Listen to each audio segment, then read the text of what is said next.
नमस्कार। साल था 1947। भारत आज़ाद हुआ, लेकिन इस आज़ादी के जश्न के साथ एक सवाल भी पैदा हुआ। एक ऐसा सवाल जो आगे चलकर इस नए देश की पहली और सबसे बड़ी परीक्षा बनने वाला था। चलिए आज बात करते हैं 1948 में लड़े गए भारत के पहले युद्ध की। तो 1947 में ब्रिटिश राज का आखिरकार अंत हुआ। दो नए देश बने, भारत और पाकिस्तान। लेकिन इन सब के बीच नक्शे पर एक ऐसी जगह थी जिसका फैसला अभी तक नहीं हुआ था। एक पहेली जिसका जवाब किसी के पास नहीं था। कश्मीर का आखिर होगा क्या? तो ये जो बड़ा सवाल था कि कश्मीर का फ्यूचर क्या होगा, इसका जवाब एक ही शख्स के हाथों में था। एक ऐसा इंसान जो उस वक्त शायद इतिहास के सबसे मुश्किल मोड़ पर खड़ा था। देखिए, जम्मू और कश्मीर कोई मामूली रियासत नहीं थी। ये तो बर्फीले पहाड़ों, खूबसूरत वादियों और ऊंचे पठारों से सजा एक विशाल ताज था। और इसकी सरहदें दो नए नए बने दुश्मन देशों यानी भारत और पाकिस्तान दोनों से लगती थीं। और इस ताज के मालिक थे महाराजा हरि सिंह। अब महाराजा के सामने तीन बहुत ही मुश्किल रास्ते थे। क्या करें? एक तरफ थे शेख अब्दुल्ला जैसे पॉपुलर नेता जो कह रहे थे कि सेक्युलर भारत के साथ जाना चाहिए। दूसरी तरफ टू नेशन थ्योरी पर बना पाकिस्तान था। या फिर तीसरा रास्ता जो उनका खुद का सपना था, कश्मीर को आज़ाद रखना, बिल्कुल एशिया का स्विट्जरलैंड बनाना। महाराजा इन सब ऑप्शंस पर सोच विचार कर ही रहे थे कि पाकिस्तान ने प्रेशर डालना शुरू कर दिया। उन्होंने क्या किया? जरूरी सामान जैसे खाना, पेट्रोल, इन सब की सप्लाई रोक दी। यहां तक कि एक स्टैंड स्टिल अग्रीमेंट भी साइन किया। मतलब जब तक कोई फैसला नहीं होता सब शांत रहेगा। पर ये तो सिर्फ एक दिखावा था, एक धोखा, क्योंकि पर्दे के पीछे एक बहुत बड़ी साजिश चल रही थी। और फिर महाराजा के फैसले का इंतजार किए बिना ही पाकिस्तान ने अपना अगला और सबसे खतरनाक कदम उठाया। अब बातचीत का वक्त खत्म हो चुका था। अब बात बंदूकों पर आ गई थी। तो हुआ ये कि 22 अक्टूबर 1947 को हजारों पश्तून कबायली, जिनको पाकिस्तानी फौज का पूरा सपोर्ट था, कश्मीर में घुस आए। और वो इतनी तेजी से आगे बढ़े, इतनी तेजी से कि बस कुछ ही दिनों में बारामूला जैसे शहरों को रौंदते हुए सीधे राजधानी श्रीनगर के दरवाजे तक आ पहुंचे। जरा सोचिए, हमलावर श्रीनगर से सिर्फ 30 मील दूर थे। महाराजा हरि सिंह बुरी तरह घबरा गए थे। उनकी अपनी सेना टूट रही थी, बिखर रही थी। और कश्मीर का ताज श्रीनगर बस अब गिरने ही वाला था।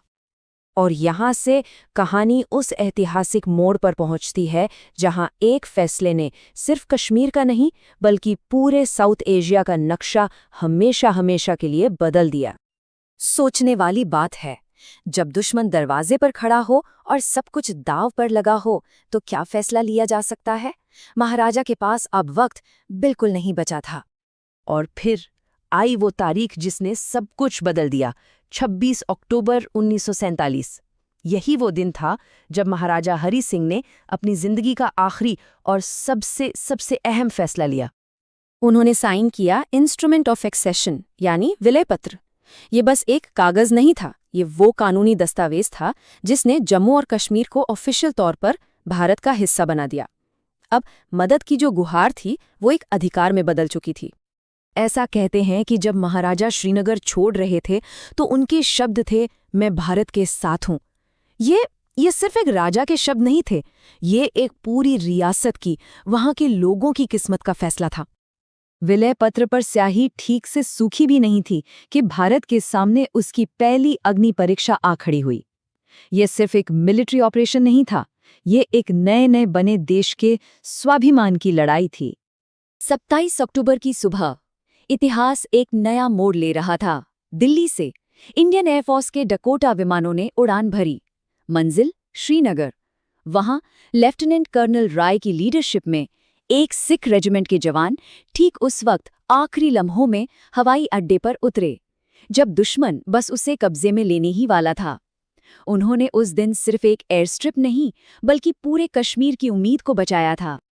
इस युद्ध का एक बहुत बड़ा टर्निंग पॉइंट थी शाला टैंक की लड़ाई। यहाँ पर इंडियन आर्मी ने हमलावरों को इस तरह से घेरकर हराया कि श्रीनगर पर जो खतरा मंडरा रहा था वो हमेशा के लिए टल गया। एक डिसाइसिव विक्ट्री थी ये। इस पूरी लड़ाई में भारतीय सैनिकों ने जो बहादुरी दिखाई वो बेमिसाल थी। और इसका सबसे बड़ा उदाहरण है मेजर सोमनाथ शर्मा। उनके ये शब्द, मैं 1 इंच भी पीछे नहीं हटूंगा, बल्कि अपनी आखिरी गोली और आखिरी जवान तक लड़ूंगा, आज भी गूंजते हैं। ये शब्द उन्होंने बड़गाम हवाई अड्डे की रक्षा करते हुए अपनी शहादत से ठीक पहले कहे थे। और उनके इसी अद्भुत बलिदान के लिए मेजर सोमनाथ शर्मा को आज़ाद भारत का सबसे पहला परमवीर चक्र दिया गया। ये सम्मान सिर्फ एक सैनिक का नहीं था, बल्कि देश के उन सभी बेटों का था जिन्होंने इस पहली लड़ाई में अपना सब कुछ दांव पर लगा दिया था। शुरुआती जीत तो मिल गई, लेकिन इसके बाद युद्ध का रूप ही बदल गया। अब लड़ाई सिर्फ पहाड़ों में नहीं, बल्कि डिप्लोमेसी के मैदान पर, यानी अंतर्राष्ट्रीय लेवल पर भी लड़ी जा रही थी। तो भारत इस पूरे मामले को यूनाइटेड नेशंस में ले गया। यूएन ने एक रेजोल्यूशन पास किया जिसमें 3 चीजें कही गईं। पहला, फौरन सीज फायर यानी युद्ध विराम। दूसरा, पाकिस्तानी सेना की वापसी। और तीसरा, लोगों की मर्जी जानने के लिए एक प्लेबिसाइट यानी जनमत संग्रह। लेकिन अफसोस कि ये रेजोल्यूशन कभी पूरी तरह से लागू हो ही नहीं पाया। आखिरकार 1 जनवरी 1949 को सीज फायर लागू हुआ। लड़ाई आधिकारिक तौर पर तो रुक गई, लेकिन इसकी एक बहुत बड़ी कीमत चुकानी पड़ी। कश्मीर 2 हिस्सों में बंट गया। बीच में एक सीज फायर लाइन खींच दी गई, जिसे आज हम लाइन ऑफ कंट्रोल यानी LOC के नाम से जानते हैं। 1948 का युद्ध कागजों पर तो खत्म हो गया, लेकिन उसकी गूंज आज भी हमें सुनाई देती है। क्योंकि 1948 का युद्ध कोई अंत नहीं था, ये तो बस एक बहुत लंबे और दर्दनाक संघर्ष का पहला चैप्टर था। इसके बाद हमने 1965 देखा, 1971 देखा और फिर 1999 का कारगिल संघर्ष भी। ये सिलसिला चलता रहा। तो वही सवाल आज भी कायम है, कश्मीर किसका है? इस सवाल का जवाब शायद वक्त के साथ अलग अलग रूप ले, लेकिन एक चीज़ है जो कभी नहीं बदलेगी, और वो है 1948 में दिखाया गया भारतीय सैनिकों का वो अद्भुत साहस और उनका बलिदान। वो हमेशा हमेशा अमर रहेगा।